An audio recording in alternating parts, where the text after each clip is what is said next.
துணைத் தலைவர் திரு ராகுல் காந்தி அவர்கள் 11:45 மணிக்கு சென்னைக்கு வருகை தந்தார். 12 மணிக்கு அப்பல்லோ மருத்துவமனையில் அனுமதிக்கப்பட்டிருக்கக்கூடிய ஜெயலலிதா அவர்களை பார்த்துவிட்டு தற்பொழுது அவர் கிளம்பி சென்றிருக்கக்கூடிய காட்சிகளை நாம் பார்த்து வருகிறோம். அவர் செய்தியாளர்களை சந்திப்பார் என்று எதிர்பார்க்கப்பட்டது. ஆனால் தற்பொழுது வரை அங்கே வளாகத்தில் அவர் சந்திக்கவில்லை.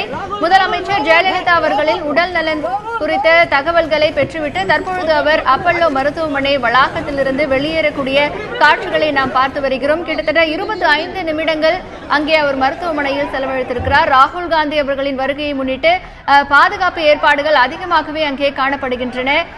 வழக்கத்திற்கு மாறாக கூடுதலான போலீசார் அங்கே குவிக்கப்பட்டிருக்கிறார்கள். தற்பொழுது அவர் பத்திரிகையாளரை சந்திக்கக்கூடிய காட்சிகளை நாம் இப்பொழுது பார்க்கலாம்.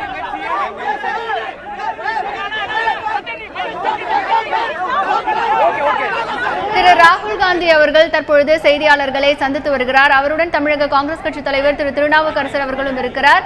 செய்தியாளர்கள் தற்பொழுது கேள்விகளை வைத்திருக்கிறார்கள். அவர் பதிலளிப்பார் என்று எதிர்பார்க்கப்படுகிறது. அந்த காட்சிகளை இப்பொழுது நாம் பார்க்கலாம்.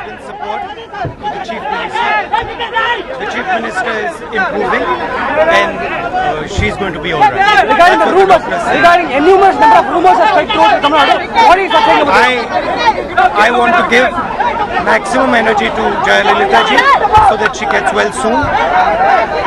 Thank you very much. திரு ராகுல் காந்தி அவர்கள் செய்தியாளர்களை சந்தித்த காட்சிகளை பார்த்தோம். முதல்வர் நலமாக இருக்கிறார் என்று கூறியிருக்கிறார். மேலும் அவர் பல்வேறு கேள்விகளை ஊடக தரப்பிலிருந்து எழுப்ப அவர் அதற்கு பதில் கூறவில்லை. தற்பொழுது அவர் வாகனத்தில் இருக்கக்கூடிய காட்சிகளை நாம் பார்த்து வருகிறோம். அப்பல்லோ மருத்துவமனையில் அனுமதிக்கப்பட்டிருக்கக்கூடிய முதலமைச்சர் ஜெயலலிதா அவர்களை பார்த்துவிட்டு தற்பொழுது காங்கிரஸ் துணைத் தலைவர் திரு ராகுல் காந்தி அவர்கள் மருத்துவமனை வளாகத்தில் இருந்து சென்றுவிட்டார்.